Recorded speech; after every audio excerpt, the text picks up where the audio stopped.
the safety for Zach Allen, and the cherry on top, and close it out. And that is going to do it. And we've got a little history here. The first 29-12 final score in the history of the National Football League. Get out of here. It's a scoreagami. I had that square. Even though the Browns lost big time, 29-12, the scoreboard is very deceptive of the score, because even though it says Broncos scored 29, we scored 12, the real reality is the Browns kept fumbling. When the Browns kept fumbling, that gave Russell Wilson better field percentage to get those touchdowns. And the stats even show it. DTR, Dorian Thompson Robinson threw for 134 yards. And he threw for a touchdown, and he threw no interceptions. Russell Wilson's stats were the same exact stats.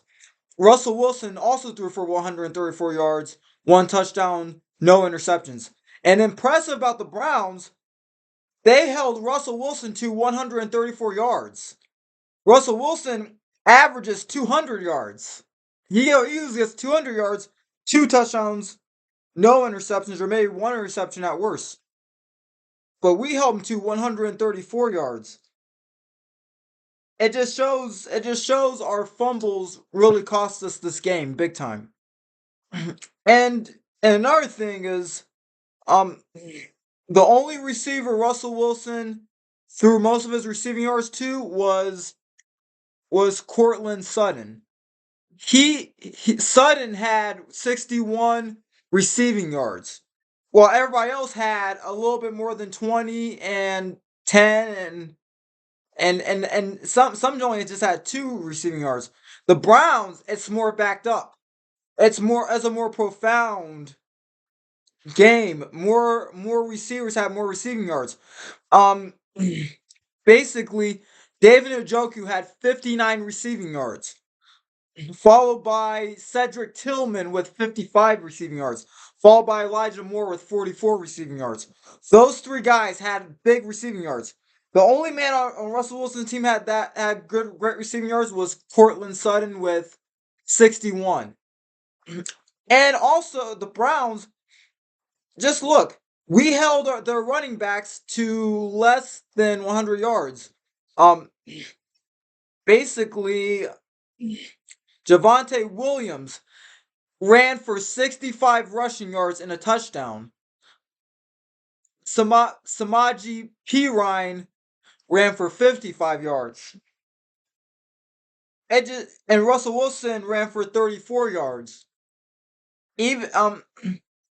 Basically, it just shows that we stopped their running backs from running for 100 yards. And I'm realizing Myles Garrett, he can never be stopped. This game, even though we lost this game proved that Myles Garrett can never be stopped. Because when the Broncos offensive line were stopping him for a little bit, he found a way to get through him and block the pass from Russell Wilson. That's impressive. And there's another reason why the Browns lost. I know the fumbles were big. The fumbles that we fumbled at, like, one the first quarter, one the second, one the fourth quarter. The 3 fumbles were big why we lost. But another reason why we lost, there was no Denzel Ward. Denzel Ward is out. If Denzel Ward was in this game, a big difference would be made. Russell Wilson would throw 1 or 2 interceptions in this game. And Denzel Ward, he would help the Browns score more points and give the Browns better field percentage.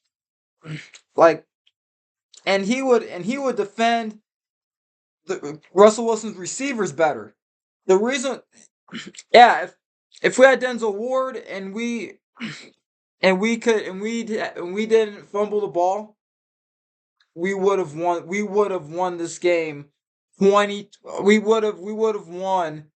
Like we probably would have 20 points, and they probably would have like 13, or it could have been 17-14, or 19-16. It would have been like something like that. And I'm also realizing, but good news, despite the pop in Miles Garrett's shoulder and the rib injury on Amari Cooper, good news, they're back to play. They're good to play. They're recovering from their injuries, and they're back to play. I think because of that, I think the Browns, I think we'll win 9 or 10 games in the season. We might even win 10 games because we still have Miles Garrett and we still have Amari Cooper. Despite Yeah, because despite even though they got hurt that game, they recovered. So I think we'll still be a really great playoff team too. This Sports Time with Carlos, be a champion.